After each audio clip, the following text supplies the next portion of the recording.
সময়টা 10ই এপ্রিল। ভোলা সোনারহাট উপজেলায় সে যাচ্ছিল একজন সামরিক কর্মকর্তার বাড়িতে কিছু জরুরি কাগজপত্র নিয়ে। কিন্তু সে যখন রওনা দেয় ততক্ষণে দুপুর হয়ে গিয়েছে। আর দেরি করে রওনা দেওয়ার ফলে পৌঁছাতে পৌঁছাতে প্রায় 11টা বেজে গেল। শীতের রাত, চারিদিকে তীব্র কুয়াশা। স্বাভাবিক অর্থেই এই সময় কোনো গাড়ি পাওয়ার কোনো সম্ভাবনা নেই। তবুও নিলয় নিজের উপর কিছুটা বিরক্তই হলো। উফ, কি যে বোকামি করলাম! কেন দুপুরে রওনা হলাম আল্লাহই জানে। সকালবেলা রওনা হলে এতক্ষণে বাড়িতে পৌঁছে যেতাম। সামরিক অফিসারকেও বলি হারিয়ে যাই, বাড়ি করার আর জায়গা পেল না। বাংলাদেশের কোন এক সীমান্তে বাড়ি করে বসে আছে। এখন যে কি করি বুঝতেই পারছি না। মনে হচ্ছে না এত রাতের বেলা কোথাও বাস পাবো। নিলয় যখন এমনটা ভাবছিল ঠিক তখনই হঠাৎ করে একটা বাস এসে থামল। বাসটি দেখে নিলয় মনে মনে বেশ খুশিই হলো। যাক বাবা, অবশেষে একটা বাস পাওয়া গেল। এবার নিশ্চিন্তে গন্তব্যস্থানে পৌঁছতে পারবো। মিয়া ভাই, বাসে ওঠেন, সময় কিন্তু অনেক কম। কমরেডের বাড়ি যাইবেন তো, কোনো সমস্যা নাই, নামাইতে মনে। নিলয় হঠাৎ করেই একটা ভারী গলা শুনে চমকে উঠল। লোকটার বয়স কত হবে, 30 কিংবা 35। মাথার সব চুল সাদা, দেখে মনে হচ্ছে অনেক বয়স্ক। আমি কমরেডের বাড়িতে যাব, তোমাকে কে বলল? কি ব্যাপার, চুপ করে আছো কেন? আমি তো তোমাকে কিছু জিজ্ঞাসা করছি।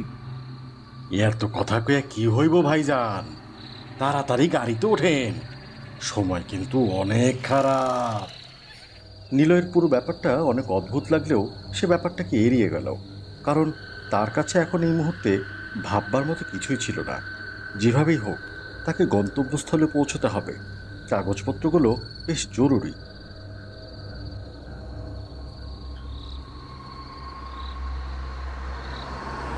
সে যখন বাসে উঠল তখন খুব অদ্ভুত একটা জিনিস খেয়াল করল। বাসের গতি স্বাভাবিক অন্য যে কোনো বাসের চাইতে প্রায় 3-4 গুণ বেশি। আর বাসের ভেতরটাও ছিল অস্বাভাবিক রকম ঠান্ডা। বাসের ভেতরে সবগুলো দরজা জানলা এমনকি লাইটগুলোও বন্ধ ছিল। ভাগ্য ভালো সেদিন জ্যোৎস্না রাত ছিল, তাই চাঁদের কিছুটা আলো বাসের মধ্যে এসে পড়ছিল।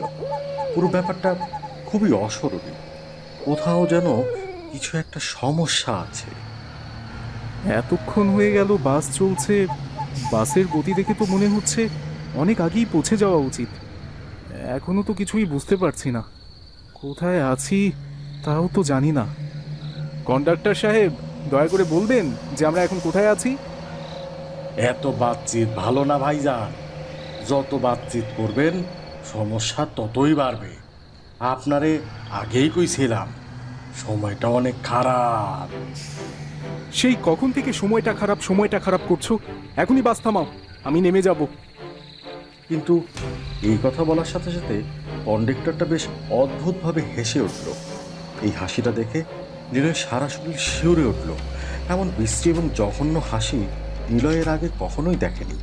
কোথাও একটা অদ্ভুত হিংস্রতা ছিল, কিন্তু এই হিংস্রতার উৎস কোথায় নিলয় তখনও জানত না।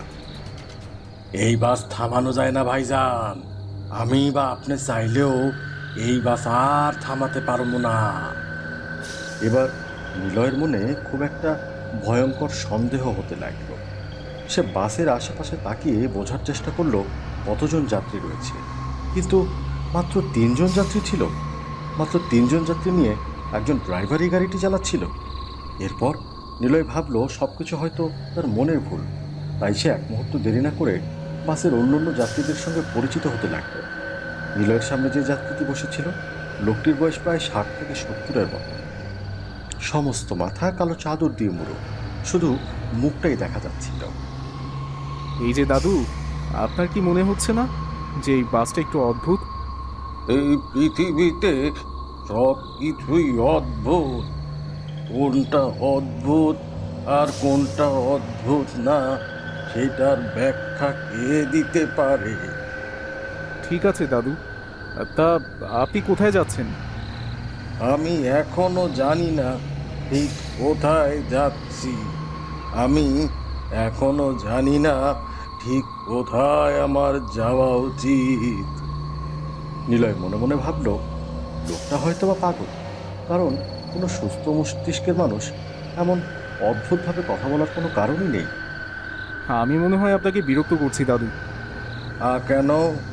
তোমার এমন কেন মনে হচ্ছে? এই যে আপনি আমার দিকে একবারও তাকাচ্ছেন না, আমার মনে হচ্ছে আপনি আমার কথায় রেগে গেছেন। আসলে বাসের পরিবেশটা একটু অন্যরকম।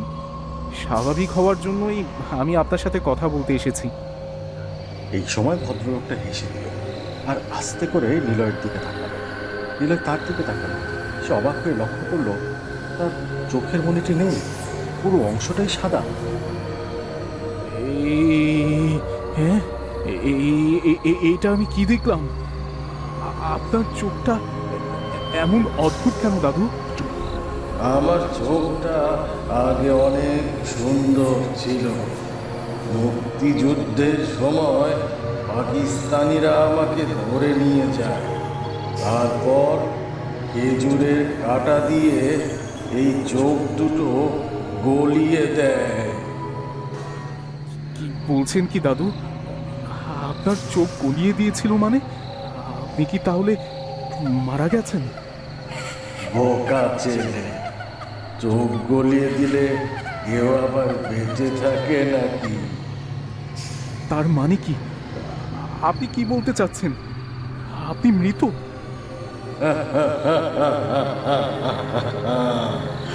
আমি কি তাই বলেছি আমি মৃত? একটু অদ্ভুতভাবে হাসতে লাগলো। প্রচন্ড ভয়ে নিলয়ের পুরো শরীর কাঁপতে লাগলো। সে বুঝে গেল খারাপ কোনো একটা জায়গায় সে ভয়ঙ্করভাবে ফেঁসে গেছে, কিন্তু তখন আর তার কোনো কিছুই করার ছিল না। কিছুক্ষণ পর সে দেখতে পেল তার পাশের সিটে একটা ছেলে খুব মনোযোগ দিয়ে বই পড়ছে। ছেলেটার বয়স 12 কি 15-এর মধ্যে, দেখতে খুব মায়া কাটা। এই যে খোকা, আমার কথা শুনতে পাচ্ছ? জি বলুন, আপনি কি আমাকে বলছেন? শোনো, ওই যে পাশে মাথায় কালো চাদর দিয়ে একটা লোক বসে আছে, উনি বলছিলেন উনি নাকি মৃত। একবার বলে জীবিত, আবার একবার বলেন মৃত। মনে হয় মাথায় কোনো সমস্যা আছে। বয়স হলে মানুষের মাথা ঠিক থাকে না আঙ্কেল। কি বলতে কি বলেছে, আর আপনি এটা ধরে বসে আছেন? আরে না না, লোকটার চোখটা অন্যরকম। চোখের সাদা অংশটা শুধু আছে, কালো মণিটা নেই। মনে হয় চোখে কোনো অসুখ হয়েছে। অনেক সময় চোখে অসুখ হলে কালো অংশটা দেখা যায় না। ছেলেটির কথা শুনে নিলয় কিছুটা আশ্বস্ত হলো। সে চুপচাপ বসে ভাবতে লাগলো আসলে ঘটনাটা কি ঘটছে। তা কোন ক্লাসে পড়ো তুমি? দেখে তো মনে হচ্ছে পড়াশোনায় অনেক ভালো। এই রাতের বেলাও তুমি বই নিয়ে বাসে পড়ছো? না আঙ্কেল, আমি তেমন ভালো ছাত্র নই, আর তাই তো গত বছর এসএসসিতে ফেল করেছি। এবার যেভাবেই হোক আমাকে পাশ করতেই হবে, তা না হলে আমার মা অনেক কষ্ট পাবে। কিন্তু এমন অন্ধকারে তোমার দেখতে সমস্যা হচ্ছে না? আমি অন্ধকারেও দেখতে পাই আঙ্কেল। অন্ধকারে দেখতে আমার খুব একটা সমস্যা হয় না। তা রাত জেগে এখনো পড়ছো যে? এখন ঘুমিয়ে পড়ো। আর বলবেন না আঙ্কেল, গতবার এসএসসিতে ফেল করার পর মা এমনভাবে বকা দিল, বাড়ির পাশে গাছটায় গলায় ফাঁস আটকে দিলাম। ফাঁসি দিলাম মানে কি? কি যে বলো আবু তাবু, কিছুই তো বুঝতে পারছি না। পড়তে পড়তে তোমার মাথায় মনে হয় নষ্ট হয়ে গেছে। ছেলেটিকে দেখে তখন মনে হলো সে নিলয়ের কথায় অনেক মজা পাচ্ছে। নিলয় যখন ছেলেটির সাথে কথা বলছিল, আর ঠিক এমন একটা সময় কন্ডাক্টর এসে বলল, ভাড়াটা দেন।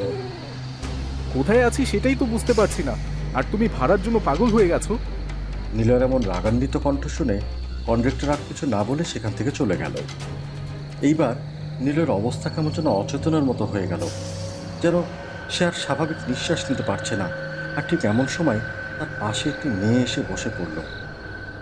ভাইয়া, আমার নাম পদ্মা। আপনার কাছে কি পানি হবে? জি আপু, এই নিন বোতল। নিলয় দেখতে পেল মেয়েটি জানালার ধারে বসে কাঁদছে, আর চোখ দিয়ে অঝরে পানি ঝরছিল। দেখে মনে হচ্ছিল তার মনে গোপন কোনো দুঃখ।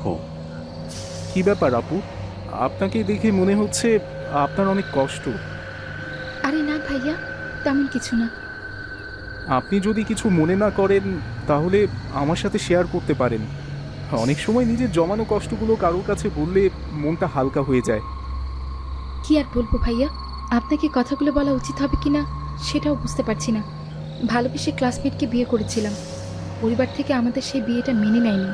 এরপর পালিয়ে গিয়ে ভালোবাসার মানুষটিকে বিয়ে করলাম, কিন্তু কপালে সুখ ছিল না, আর তাই আজকে বাড়ি থেকে পালিয়ে যাচ্ছি। কি বলছেন কি? খুবই খারাপ লাগছে আপনার এই কথাটা শুনে। আপনি কি আপনার পরিবারকে জানাননি? জানিয়েও খুব একটা লাভ হতো না, কারণ বিয়ের পর তারা কখনোই আমার সাথে যোগাযোগ করেনি। আমার স্বামী ছিল একজন নেশাখোর, নেশা করে বউয়ের গায়ে হাত তোলা এইগুলি ছিল তার কাছে নিত্য নৈমিত্তিক ব্যাপার। নিলয় এবার মেয়েটির দিকে ভালো করে তাকালো। বয়স 20 কি 25-এর মধ্যে হবে দেখতে, কিন্তু অপরূপ সুন্দরী বলতে যা বোঝায়। গায়ে দুধে আলতা রং, মায়াকারা আকর্ষণীয় চেহারা তার। অথচ মেয়েটিকে দেখে বোঝার কোনো উপায় ছিল না মেয়েটি তার স্বামীর হাতে ঠিক এতটাই নির্যাতিত। এমন সময় নিলয় খেয়াল করলো তার গলায় একটা কাটা দাগ। ক্ষতটা বেশ গভীর ছিল। কিছু মনে না করলে দয়া করে বলবেন আপনার গলায় এটা কিসের দাগ? এই প্রশ্ন করায় মেয়েটি কিছুটা থতমত খেয়ে গেল। তার দু চোখে ভয়ের চিহ্ন স্পষ্ট ছিল, মনে হচ্ছিল সে কিছু একটা গোপন করতে চাইছে। এদিকে নিলয়ের কৌতূহল দেখে মেয়েটা বলে উঠল, এটা আমার ভালোবাসার অভিশাপের চিহ্ন। আমার স্বামী আমাকে যে ভয়ঙ্কর নির্যাতন করেছে তার দাগ। গলার ঠিক মাঝখানে আমার স্বামী আমাকে জবাই করতে চেয়েছিল। নিলয় মেয়েটার মুখে এই কথা শুনে একদম অবাক হয়ে গেল, কিন্তু সে আর কোনো প্রশ্নই করল না। আর ঠিক তখনই সেখানে আবার সে কন্ট্রাক্টর এসে বলল, কি ভাই, ভাড়াটা কি দিবেন না? ভাড়া ভাড়া করে তো মাথা খারাপ করে ফেলছো, আর এদিকে যে আমি জানতে চাচ্ছি আর কতটা সময় লাগবে সেটা তো বলছো না। এই বাস তো আর কখনো পৌঁছাবে না স্যার, এই বাস কখনোই পৌঁছায় না। এইবার নিলয় নিজেকে নিয়ন্ত্রণ করতে পারল না। সে প্রচণ্ড রেগে কন্ডাক্টরকে মারতে গেল। আর ঠিক তখনই ঘটল খুব ভয়ঙ্কর একটা ঘটনা। বাসটি প্রচণ্ড জোরে জোরে কাঁপতে শুরু করলো। মনে হচ্ছিল অনেকগুলো কান্নার শব্দ কোথাও থেকে ভেসে আসছে। একে একে বাসের সব যাত্রীরা তার দিকে এগিয়ে আসতে লাগলো।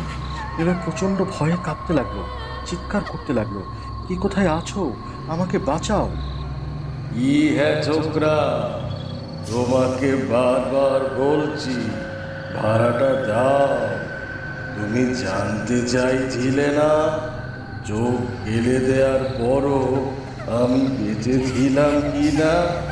হ্যাঁ ছিলাম, কিন্তু মাত্র 30 মিনিট বেঁচে ছিলাম।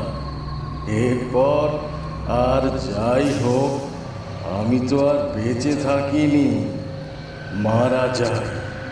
কি যে ভয়ানক কষ্টটা হয়েছিল তখন। যাই হোক, ভাড়াটা দিয়ে দাও, আর অপেক্ষা করতে পারছি না। তোমাকে তো যেতে হবে, তাই না? ভাড়াটা দিয়ে দিন আঙ্কেল, আমাকে বাড়ি ফিরতে হবে। বাড়ি ফিরে আমাকে পড়াশোনা করতে হবে। ওই যে সেদিন গাছে দড়ি দিয়ে ফাঁস নিয়েছিলাম, এরপর সেদিনই মারা গেছি। আমাকে যেভাবেই হোক এবার পরীক্ষায় পাশ করতেই হবে। ভাড়াটা দিয়ে দিন আঙ্কেল। এই যে ভাই, কথা কি কানে দিয়ে যায় না? ভাড়াটা দেন। নিলয় আর কোনো উপায় না পেয়ে এক দৌড়ে সেই মেয়েটির কাছে গেল। মেয়েটি তখন বাসে এক দৃষ্টিতে অন্যদিকে তাকিয়েছিল। এই যে মিস, শুনতে পাচ্ছেন? দেখুন না কি ভয়ঙ্কর ব্যাপার ঘটে যাচ্ছে। আমার মনে হয় এই বাসে কোনো একটা সমস্যা আছে। চলুন এখনই আমরা এখান থেকে নেমে যাই। কিন্তু আমি তো নামতে পারবো না ভাইয়া। আমি আমার স্বামীর ভয়ে এখান থেকে অনেক দূরে পালিয়ে যাচ্ছি। যদি আমি নেমে পড়ি তাহলে ও আমাকে ধরে ফেলবে। এই যে দেখুন, একবার আমাকে জবাই করে মেরে ফেলেছে। তার মানে কি? মানে কি আপনিও মৃত? এই প্রশ্নটি করতেই পদ্মাবতীর মুখ অন্যরকম হয়ে গেল। তার চোখ ঠিকরে বেরিয়ে যেতে থাকলো, তার মুখ দিয়ে রক্ত পড়তে লাগলো। বাকি লোকগুলো তার দিকে এগিয়ে আসতে লাগলো। সবার মুখ ছিল বিকৃত। সে এক ভয়ঙ্কর পরিবেশ। এক কথায় সেটি প্রকাশ করার মতো কোনো উপায় ছিল না। সবাই একসাথে বলতে লাগলো, ভাড়াটা দিন, ভাড়াটা দিন, ভাড়াটা দিয়ে দিন। এরপর নিলয় দৌড়ে গেল সেই ড্রাইভারের কাছে, যাকে সে এতক্ষণ দেখতে পায়নি। ড্রাইভারের কাছে এসে হাত জোর করে অনুরোধ করলো। এই অন্ধকারের মধ্যে নিলয় যখন ড্রাইভারকে দেখল, তখন তার গা শিউরে উঠল। সে দেখতে পেল ড্রাইভারের গলা ও মাথা নেই, হাত দুটো স্টিয়ারিংয়ে চলছে। লোকটি তখন বিকট সুরে হাসতে শুরু করলো। ভয় পাইবেন না ভাইজান, একদম ভয় পাইবেন না। আমার মাথা না থাকলেও আমি খুব ভালো ড্রাইভার। আমি খুব ভালোভাবেই গাড়ি চালাইতে পারি। অ্যাক্সিডেন্ট হওয়ার কোনো ভয় নাই। বছর খানেক আগে আমার মাথাটা রেল লাইনে কাটা পড়ছিল। এমনিতে আমি খুব ভালোই গাড়ি চালাতে পারি। নিলয় তখন আর এক মুহূর্ত দেরি করলো না। সে তাড়াতাড়ি বাসের দরজা খোলার চেষ্টা করলো। আর তখনই সবগুলো আত্মা এগিয়ে এসে তার গলা চেপে ধরল। নিলয়ের শ্বাস প্রায় বন্ধ হয়ে যাচ্ছিল। সে যখন তার শ্বাস ফিরে পেল, সে দেখতে পেল সে তার বিছানায় শুয়ে আছে। ক্যালেন্ডারে চোখ পড়তেই দেখতে পেল আজকের তারিখটি 10ই এপ্রিল। তার মানে এতক্ষণ সে যা দেখছিল তার সব কিছুই ছিল স্বপ্ন।